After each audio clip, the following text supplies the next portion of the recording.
The Pharisee prayed, "God, I thank you that I am not like other people." Sunday school teacher gathers the children to teach them the story of the Pharisee and the tax collector, the one that we just heard.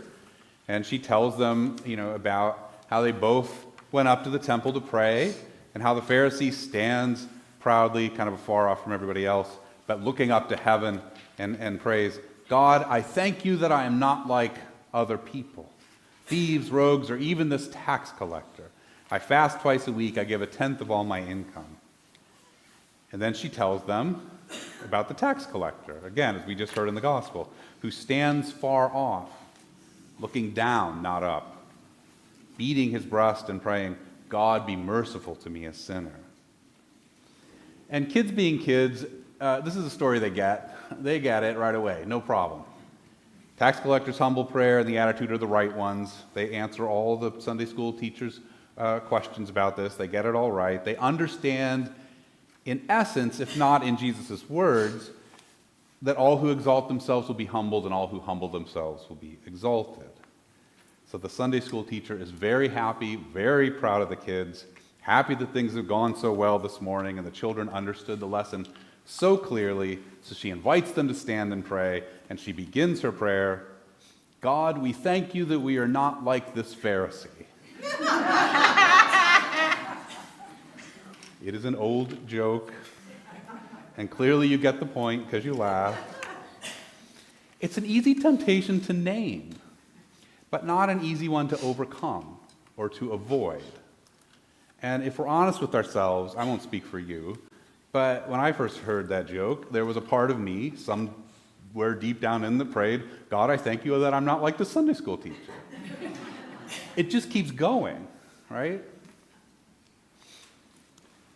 I remember at one point when I was 20 years oldish in college. I was an art major at the time, and you know how it is. At that time in my life, I knew everything. Everything I needed to know about the world.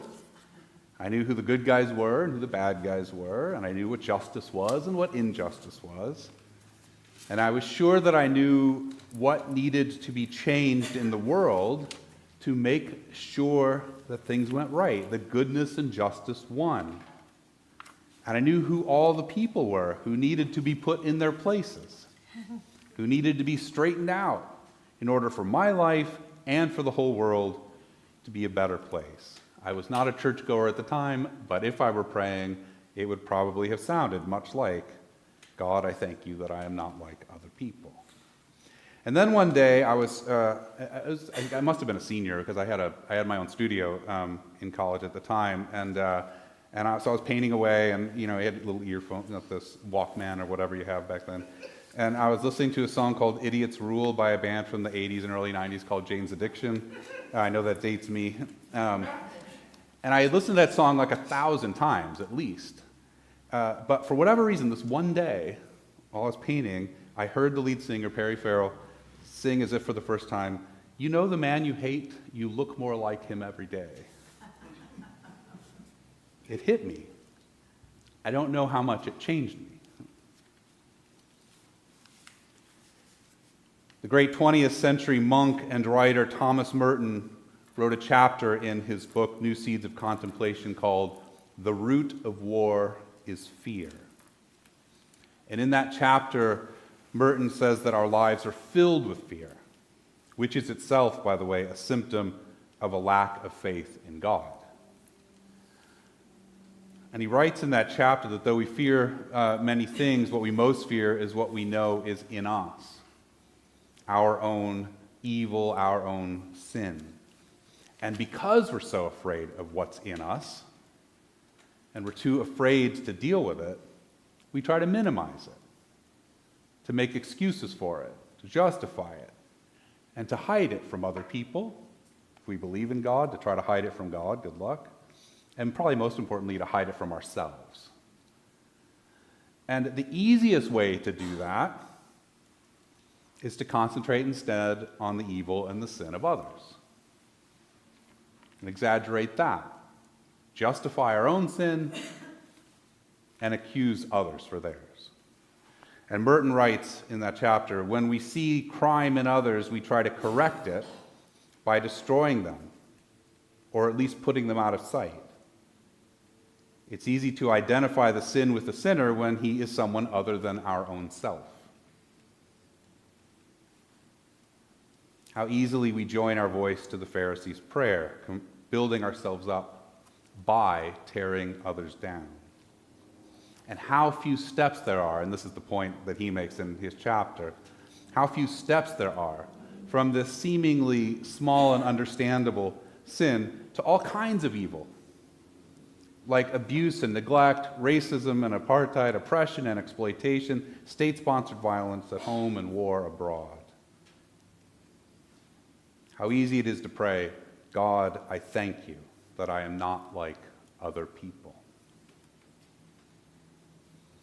Okay, so what's the alternative prayer? Well, the gospel gives us one today. God, have mercy on me, a sinner.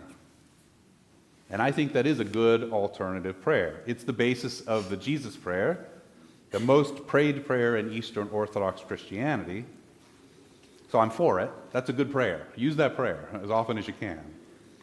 But this week I noticed something, and I've been preaching on this text for a while, but this year was the first time I noticed that in this story, even that great prayer, and it is a great prayer, leaves the tax collector and the Pharisee separated. The tax collector stood far off. And what occurred to me was that more separation may not be what we need in our time and in our place. So I looked for another alternative.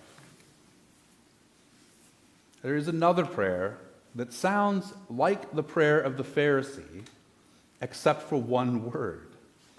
It is a prayer that was not composed for a liturgy or even really spoken by a human being so much as it welled up.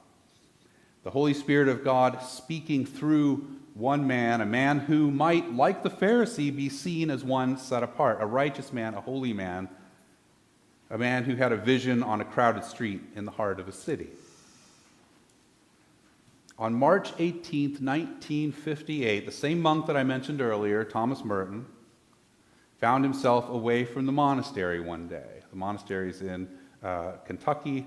I think he had a doctor's appointment, so he was outside of the cloister and away from his brother monks in Louisville, Kentucky.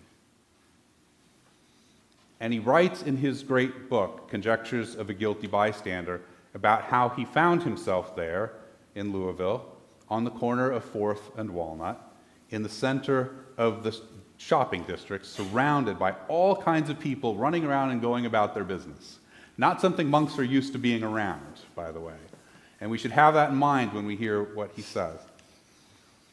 He writes, I was suddenly overwhelmed with the realization that I loved all those people, that they were mine and I theirs, and that we could not be alien to one another even though we were total strangers. It was like waking from a dream of separateness, the separateness of being a monk, right? Being in a monastery. It was like waking from a dream of separateness, of spurious self-isolation in a special world, the world of renunciation and supposed holiness. The whole illusion of a separate, holy existence is a dream. Not that I question, he wrote, the reality of my vocation or of my monastic life, but the conception of separation from the world that we have in the monastery too easily presents itself as a complete illusion. The illusion that by making vows, we become a different species of being, pseudo-angels, spiritual men, men of interior life, what have you. The whole idea is preposterous, he writes. This sense of liberation from an illusory difference was such a relief and such a joy to me that I almost laughed out loud. And I suppose my happiness could have taken the form in the words, thank God, that I am like other men, that I am only a man among others. And in case you didn't catch it, this is the prayer. Thank God, that I am like other men, that I am only a man among others. And then, if you'll indulge me, he continues. It is a glorious destiny to be a member of the human race, Though it is a race dedicated to many absurdities and one which makes many terrible mistakes, yet with all that, God himself gloried in becoming a member of the human race. A member of the human race. To think that such a commonplace realization should suddenly seem like news, that one holds the winning ticket in a cosmic sweepstakes. I have the immense joy of being human, a member of a race in which God himself became incarnate, as if the sorrows and stupidities of the human condition could overwhelm me now that I realize what we all are. And if only everybody could realize this, he wrote. But it cannot be explained.